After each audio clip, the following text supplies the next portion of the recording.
কালবৈশাখীর তাণ্ডবে ক্ষতিগ্রস্ত বাসগৃহ ও পোল্ট্রি ফার্ম, সরকারি সাহায্যের আবেদন ক্ষতিগ্রস্তের। পূর্ব বর্ধমান জেলার মন্তেশ্বর ব্লকের মাঝে গ্রাম পঞ্চায়েতের সোনাগাছি গ্রামের বাকারপুল সংলগ্ন এলাকায় কালবৈশাখী ঘূর্ণিঝড়ে ব্যাপক ক্ষয়ক্ষতির ঘটনা ঘটেছে। সোমবার রাতে ঘূর্ণিঝড়ের জেরে একাধিক বাসগৃহ ক্ষতিগ্রস্ত হয়েছে। ঘূর্ণিঝড়ে সোনাগাছি গ্রামের বাসিন্দা নিয়ামত আলী শেখের বাড়ির ছাদ উড়ে যায়।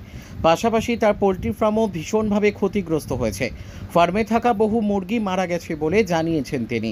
ব্যাংক থেকে ঋণ নিয়ে গড়ে তোলা এই ফার্মের ক্ষতিতে চরম আর্থিক সংকটে পড়েছেন নিয়ামত আলী। তার অভিযোগ, মুরগি সরবরাহকারী সংস্থার কাছ থেকেও এখন লোকসান গুনতে হচ্ছে। এই পরিস্থিতিতে সরকারি সহায়তার আবেদন জানিয়েছেন নিয়ামত আলী শেখ। ইতিমধ্যে মাঝে গ্রাম পঞ্চায়েতের উপপ্রধান বিপুল রায় সহ একাধিক আধিকারিক ঘটনাস্থল পরিদর্শন করেছেন। উপপ্রধান বিপুল রায় জানিয়েছেন বিষয়টি ঊর্ধ্বতন প্রশাসনের কাছে পাঠানো হবে এবং ক্ষতিগ্রস্তকে যথাযথ সহায়তা করার উদ্যোগ নেওয়া হবে। ব্যুরো রিপোর্ট, আমাদের টিভি। এখানে কি জন্য এসেছেন দিদি? এইখানে ঝড়ঝাপটি হয়েছে, সবারই মুখে শুনলাম, তাড়াতাড়ি করে তো এখানে দেখতে এলাম। এটা কোন জায়গায়? এটা ইয়েতে বাকারপুল। হ্যাঁ। আমার বাড়ি এই বাকারপুলের ওই মাথায়।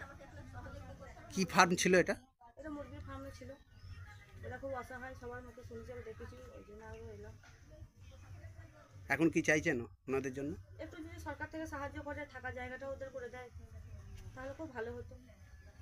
থাকা জায়গাটাও তো নাই, বাসাটা নেই। আপনি স্থায়ী বাসিন্দা নাকি? আপনার নাম? আমার নাম সাবিনা বেগম। কি হয়েছে এখানে? ফার্ম আমার বেরিয়েছে কালকে ঘরে এখানটায় বেরিয়েছে। শুধু স্রেফ ফার্মটার এখানে ঘূর্ণিঝড়টা হয়েছে। একটু জোরে বলুন। মানে ফার্মের এখানেই ঘূর্ণিঝড়টা হয়েছে এবং আমার ওই ট্র্যাক্টর সমস্ত বেরিয়েছে বা আমার ফার্মের মুরগি ছিল মরে গেছে। কতগুলো মুরগি ছিল আনুমানিক? 1,000 ছিল, কোম্পানিকে আমি দিতে পেরেছি 1200 মতো, আর বাকি সব মরে গিয়েছে। তাহলে লোকসান করে কোম্পানিকে দিতে হলো তো? লোকসান করে কোম্পানিকে দিতে হয়েছে। এখন কি চাইছেন? এখন চাইছি যদি সরকারের কাছ থেকে কিছু আর্থিক সাহায্যতা পাই তাহলে আমি ট্যাক্সটা করতে পারি বা ফান্ডটা চালাতে পারি। আপনি কি এটা লোন নিয়ে করেছেন? হ্যাঁ, লোন নিয়ে করেছি। এটা কোন জায়গা? এটা বাঁকালবিড়ি সংলগ্ন নাকি? সংলগ্ন গাঙ্গুড়িয়া মৌজা, গাঙ্গুড়িয়া। প্রশাসনের তরফ থেকে কেউ এসেছিলেন? হ্যাঁ, এসেছিলেন, উপপ্রধান এসেছিলেন। উনি বলেছেন যে পঞ্চায়েতে একটা লিখিত জমা দিতে। কোন পঞ্চায়েতের উপপ্রধান? মধ্যগ্রাম পঞ্চায়েতের প্রধান। মাঝের গ্রাম যেটাকে বলে, তাই তো? মাঝের গ্রাম। কি বললেন উনি, কি বললেন?